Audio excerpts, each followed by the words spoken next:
apakah perubahan kita menuju energi yang terbarukan itu ya, kesepakatan yang ada secara informal ini dibawa ke yang formal nggak gitu ya? Misalnya sidang PBB tentang energi yang terbarukan. Apakah kesepakatan misalnya yang berhubungan dengan kesehatan tadi, arsitektur baru untuk kesehatan dunia itu? Apa kesepakatan itu? Apakah mengatakan bahwa negara saja tidak cukup? Non-negara bisa terlibat. Bahkan tuntutan negara sedang berkembang adalah mereka punya hak atas pengetahuan vaksin segala macam. Bahkan mereka harus punya juga kemampuan untuk memproduksi paling tidak. Jadi nasionalisme vaksin itu harus dibangkitkan ya. Bahkan dihilangkan. Jadi Bali itu harus menjadi pusat pengetahuan 3 elemen ini. Ya. Dari pengetahuan, akhirnya dia masuk ke dalam teknologi yang berkaitan dengan pengetahuan tersebut. Ya, pengetahuan dan teknologi. Yang kedua adalah infrastruktur. Pengorganisasian pengetahuan ini untuk menjembataninya menjadi kebijakan dan segala macam itu apa? Makanya saya menyarankan pusat studi. Itu untuk kampus. Untuk kampus. Ya. Nah, untuk masyarakat. Untuk masyarakat. Nah, 3 dimensi ini yang harus menjadi fondasi penataan ulang cara hidup masyarakat. Kita yakin bisa, kita pasti bisa.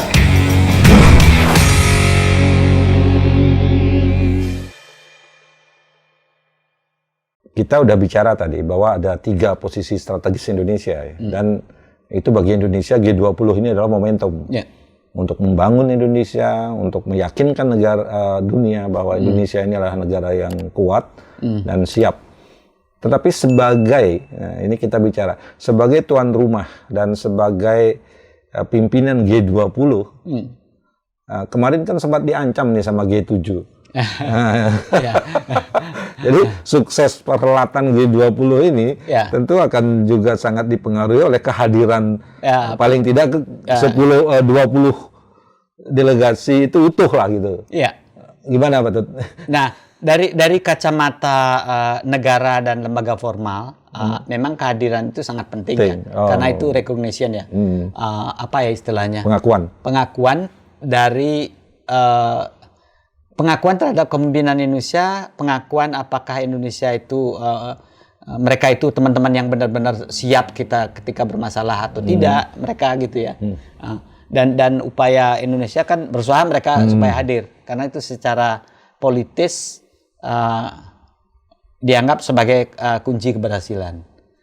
Oke, itu satu elemen, tapi saya kok melihat elemen lain gitu ya. Bahkan saya mengatakan kalau toh G7 karena mereka yang penting kita ngundang.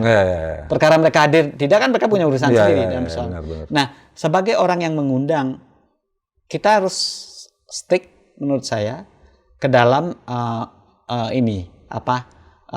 substansi di balik tema itu sendiri.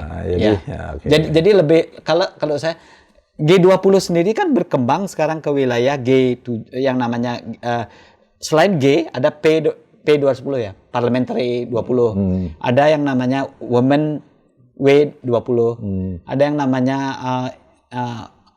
NGO 20. Ya, jadi segala diluaskan dari negara ya menjadi berbagai elemen stakeholder dari governance. Ya, itu mengarah jadi bersifat plural dia segala macam. Nah, biasanya yang di luar negara itu menuntut substansi daripada kehadiran per se yang ada.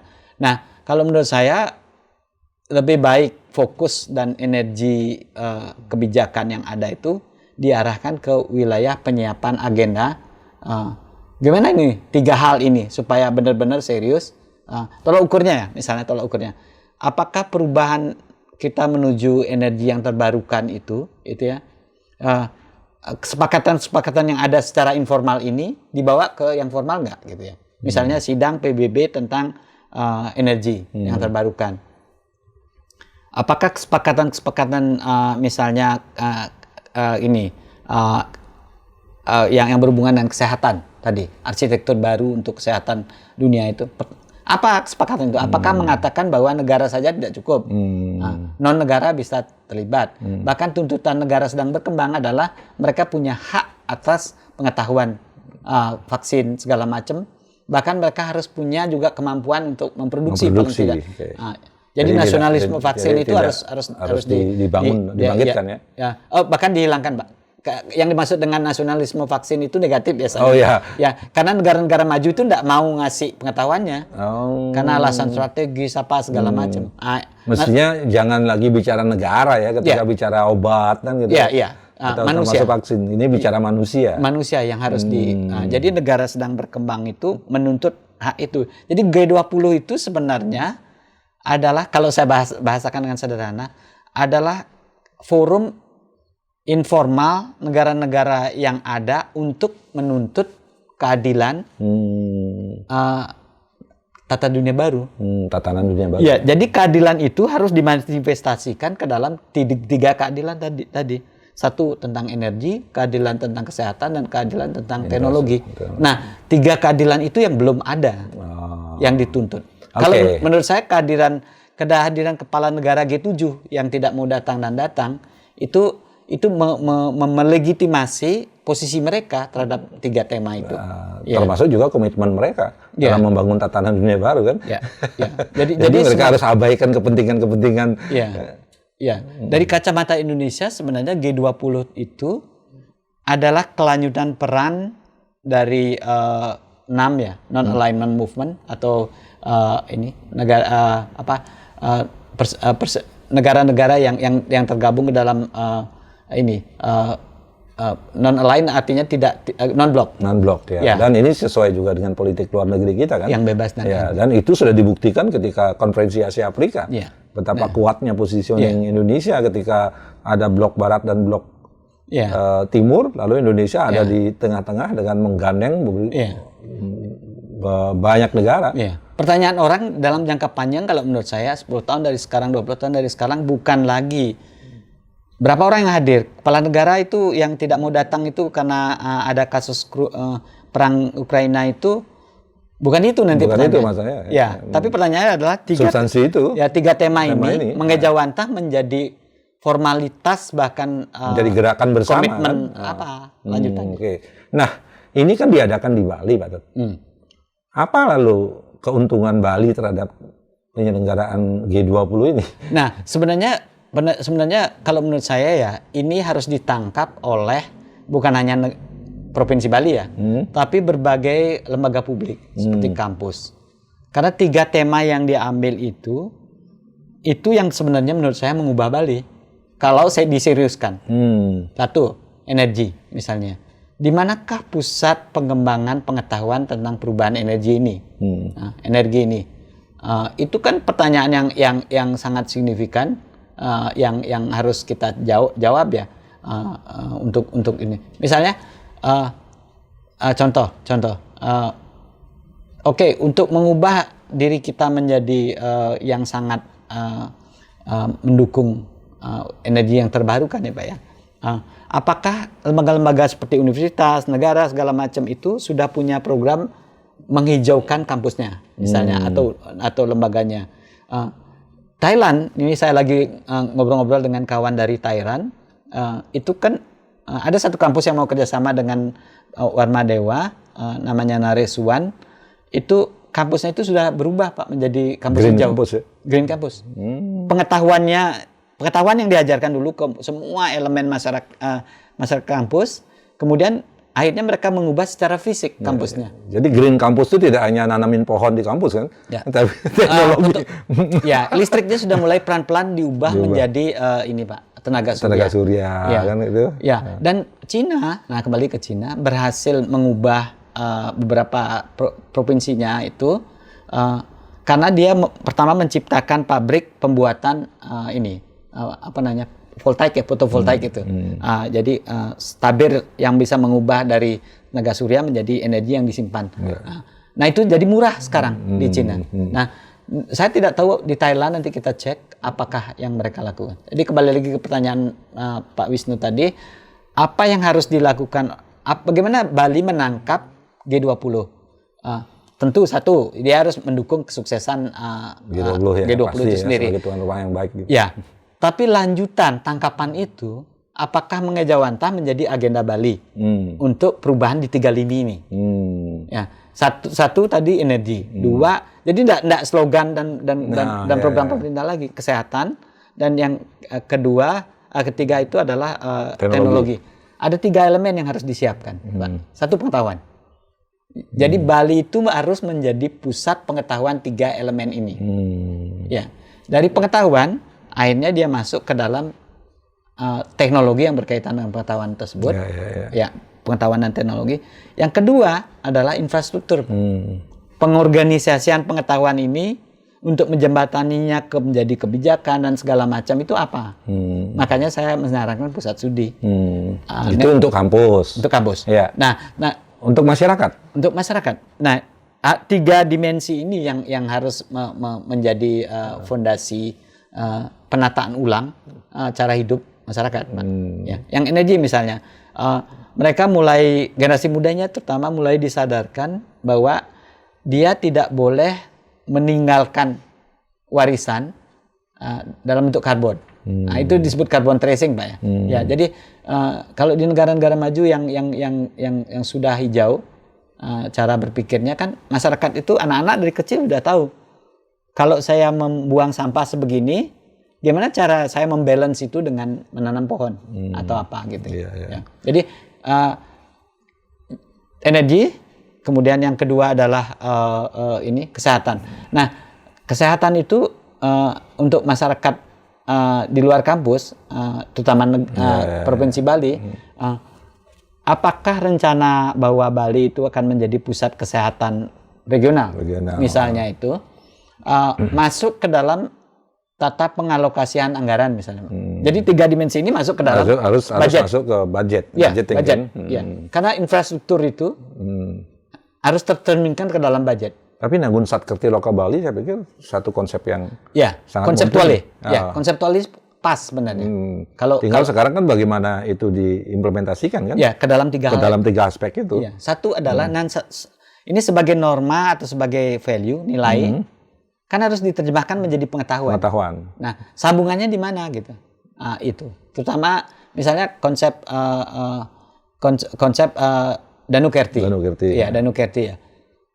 Di mana pusat pengetahuan tentang danau? Apakah danau itu dianggap sebagai pusat energi? Apakah danau pusat sumber air?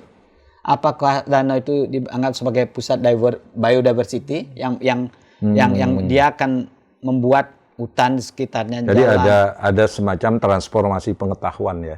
Sehingga apa yang ada dalam tataran nilai itu menjadi sebuah pengetahuan dan terkonsepkan dengan baik. Terkonsepkan. Dari pengetahuan itu nanti diterjemahkan ke dalam kelembagaan. Langkah-langkah ya, tindakan-tindakan ya. Ya, misalnya kan kita pernah bicara tentang bagaimana danau itu, siapa yang bertanggung jawab dan mengelola danau. Misalnya apakah desa adat, apakah pemerintah atau orang per orang. Ya. Itu kan itu harus clear ya. Clear dan juga ini planning jangka panjangnya. Oke, misalnya Danau Batur. Dalam 10 tahun, 20 tahun ke depan itu bagaimana? Ya. Bagaimana membuat danau itu menjadi kawasan konservasi? Nah, anak muda diajak dari awal, Pak. Nah, bahkan sekolah menurut saya dari SD sampai SMA sudah itu harus belajar tentang itu. Terutama misalnya sekolah-sekolah di Bangli itu harus belajar tentang itu kan. Tentang Danau Batur. Jadi apa yang mereka punya, kan mereka harus tahu kan. Dan pengetahuannya harus jelas. Iya. Misalnya pertanyaan, berapa jenis ikan yang ada di sana? Ya, ikan apa aja. Ya. Dan apakah tiap tahun mengalami proses penyurutan kualitasnya? Apakah ada jenis ikan baru yang masuk ke sana dan merusak biodiversity?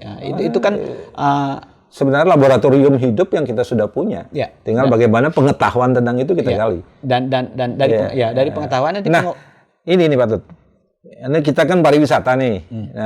Udah 2020 sampai 2022 ini masih dalam proses adjustment. Bangkit. Kemudian ada G20.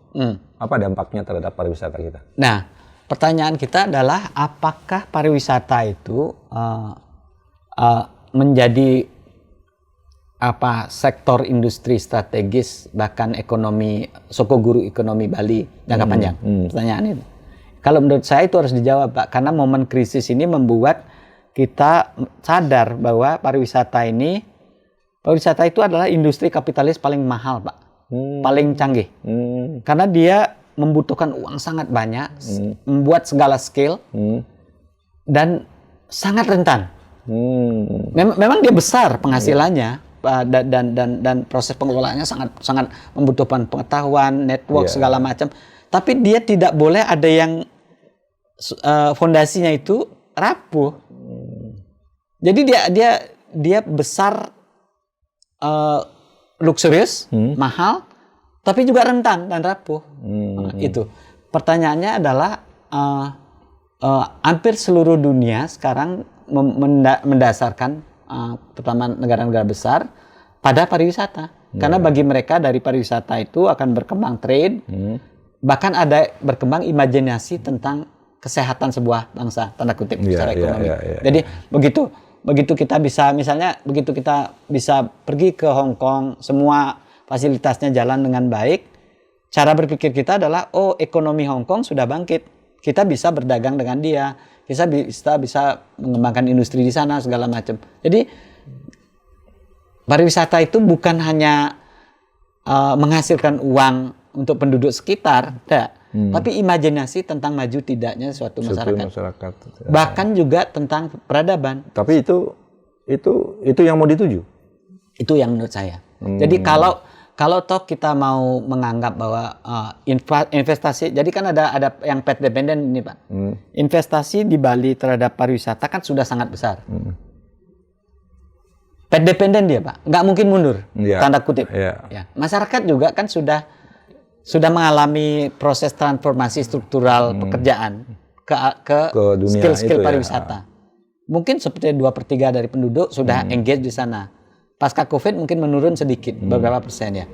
Tapi kan dependensinya ke sana, ke pariwisata. Saya tidak percaya pariwisata tidak menjadi Sokoguru lagi. Ya. Tapi apa yang membuat pariwisata tersebut menjadi dasar ekonomi berkelanjutan dari orang Bali? Kan itu pertanyaan kita. Itulah yang membuat kita harus melakukan kajian strategis. Langkah-langkah. Ya, terhadap bagaimana membuat pariwisata ini tadi sensitif terhadap lingkungan, kemudian kesehatan. Ya, self sufficient, Pak. Dan kesehatan. Ya, self sufficient itu dari energi ya. Energi itu apakah dia tergantung dari luar energinya, ataukah dia buat sendiri? Apa bentuknya? Kan itu pertanyaan kita dan segala macam. Ya, jadi pariwisata itu sudah pet dependent, dia akan menjadi cara kita mengelola ekonomi, dan itu harus ditangani dengan cara baru, Pak. Kalau menurut saya. Kalau toh kita mau mengembangkan dimensi non pariwisata, apa itu? Jadi harus jelas nih ya. Ada dua yang kemungkinan yang paling memungkinkan menurut saya. Satu adalah yang berkaitan dengan pengetahuan. Karena kalau pengetahuan itu misalnya pengetahuan kesehatan, pengetahuan energi segala macam, Bali itu kan kecil, bisa diinvestasi ke sana, ke manusia-manusia yang punya kapasitas. Kedua adalah pertanian. Terutama ini yang terabaikan menurut saya. Yang pertama tadi itu. Ya. Manusia? Pengetahuan tadi. Padahal ini sebenarnya salah satu sumber yang kalau ini bisa dikelola dengan baik ya, menjadi salah satu sumber pendapatan yang luar biasa. Khususnya dalam membangun manusia-manusia Bali yang unggul gitu. Dan kalau kita lihat sejarah perkembangan negara maju, ya Pak ya, baik negara, misalnya ya, kita lihat negara Skandinavia ya Pak ya, ada Norwegia, Islandia, Denmark dan segala macam. Itu kan dianggap negara yang paling imbang. Dia maju secara ekonomi, tapi dia paling bahagia juga dengan hidupnya. Dan secara ekologi alamnya itu paling dijaga segala macam. Bahkan kalau 72% katanya penduduk sana itu menganggap bahwa begitu mereka pensiun, mereka nggak akan berkurang kesejahteraannya. Nah, negara yang bernama Skandinavia itu maju majunya bisa kita tiru ini adalah berinvestasi kepada manusia. Pada manusia. Ya, jadi mereka yang pertama mengambil alih dua dimensi dari teknologi, satu yang berhubungan dengan komunikasi, Pak. Ericsson segala macam kan di sana, ya segala macam. Ericsson itu. Terus kedua, sekarang mereka sudah mengubah, bahkan lebih ya, kira-kira 20 tahun yang lalu mereka sudah mengubah misalnya pendidikan tekniknya menjadi teknologi green technology. Green technology. Jadi fakultas teknik di sana itu mempelajari tentang arsitektur yang hijau, teknik sipil yang hijau, teknik mesin yang hijau, semua itu disiapkan dulu. Nah, sekarang mereka yang menjadi orang-orang yang dibayar sangat mahal oleh dunia karena keahliannya segala macam. Amerika kalau menurut saya juga fondasi yang membuat ekonomi Amerika dan kesuperpoweran itu berkembang terus dua hal tadi, Pak. Kampus yang sangat kuat dengan networknya, manusia unggul yang mereka ciptakan dan segala macam. Kemudian industri yang mampu membawa itu ke dalam level terjemahan lebih lanjut dari pengetahuan itu menjadi soko guru dunia, segala macam. Jadi itu. Wah, ini kalau dilanjutkan nih menarik sekali nih. Makasih, Pak. Ya, akan selesai satu hari. Ya, karena banyak sekali dimensi yang harus. Dimensi kita bicara dunia ya. Kita bicara Indonesia dan kita bicara Bali. Dan terutama dimensi yang kita belum refleksikan lebih lanjut ya, Pak ya. Ya. Jadi kalau mungkin satu hal lagi sebelum kita tutup, bahwa sebenarnya kalau saya baca Bali itu dari kacamata historis maupun substantif ya, Pak ya. Itu kan leluhur Bali itu kan dari dulu sudah berhasil menerjemahkan tiga hal itu, Pak. Pengetahuan, kemudian teknologi pengorganisasian, dan yang ketiga adalah praktek yang membuat teknologi dan pengetahuan itu menjadi realitas kebudayaan yang ada. Keren ya. Ya, dan ya segala persoalan yang kita hadapi itu diterjemahkan dengan tiga dimensi itu: pengetahuan, teknologi pengorganisasian, dan yang terakhir adalah praktek. Nah, itu yang dikritik oleh para pemikir kritis baru, Michel Foucault, Derrida dan segala macam, sebagai sesuatu yang tidak dipahami dengan baik oleh orang modern. Karena jadi itu kalau saya bawa ke wilayah agak supranatural dikit, itu kan trikaya parisuda itu. Berpikir, berkata, dan bertindak gitu. Ya. Nah, berkatanya termasuk pengorganisasian ini. Iya, gitu. benar. Oke. Ya, dan itu yang tidak menjadi dasar refleksi manusia Bali sekarang. Karena kita selalu terperangkap di satu dimensinya, Pak. Iya. Praktek saja. Pikir aja. Pikir saja. Ngomong aja. Tapi kita bangga memiliki itu tanpa bisa menerjemahkan lebih lanjut. Jadi mengkonek dengan yang modern ini. Jadi misalnya begitu ada teknologi seperti teknologi komunikasi yang ada,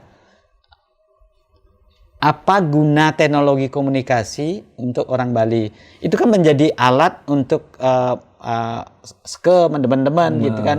Terus kemudian konsumsi. Dia tidak terjemahkan menjadi bisa kita menghasilkan sesuatu dari teknologi ini. Dan praktek ini saya lihat di dunia seni itu berkembang. Jadi ada seke-seke itu kan. Jadi dia menciptakan ide, kemudian dia mengorganize, kemudian dia menjadi karya gitu. Tapi di tempat-tempat lain ini belum. Jadi di dunia seni dan budaya ini saya pikir dengan ada seke-seke sebun itu kan, itu kan cara berpikir sebenarnya cara berpikir leluhur kita kan, bagaimana kita mengantisipasi perkembangan dan mewadahi dunia ide ke dalam penyataan kan gitu. Misalnya waktu COVID itu kan desa adat yang berhasil menghandle dengan baik ya, meskipun protokol kesehatan itu kan, protokol kesehatan segala macam sampai sekarang kan sangat dimensi keadilan yang menjadi karena dimensi keadilan yang menjadi dasarnya, Pak ya. Semua warga di desa adat itu harus divaksin 4 kali dan segala macam. Dan itu dirapikan. Ya. Oke, Pak Tut. Makasih. Terima kasih sudah hadir dan banyak sekali yang bisa kita diskusikan hari ini. Tetapi yang pasti kita harus menjadi tuan rumah yang baik ya. Dalam rangka menyambut G20. Dan kita tahu bahwa posisi strategis Indonesia di situ. Bahwa Indonesia adalah negara besar ya, kita harus bangga. Apalagi kita sekarang sudah 77 tahun merdeka. Dan bagi Bali ini juga menjadi satu momentum yang sangat baik ya, untuk mendapatkan promosi gratis tentang alam, budaya, dan pariwisata Bali untuk terus maju dan berkembang. Itu kira-kira sahabat weekend yang bisa kita petik dari ngobrol-ngobrol santai dengan Dr. Ketut Erawan. Terima kasih dan kita jumpa lagi dalam tema-tema yang lain. Jangan lupa like, subscribe, dan share kalau materi ini penting untuk kita informasikan kepada teman-teman kita. Terima kasih, bye-bye. Bye-bye. Terima kasih. Terima kasih.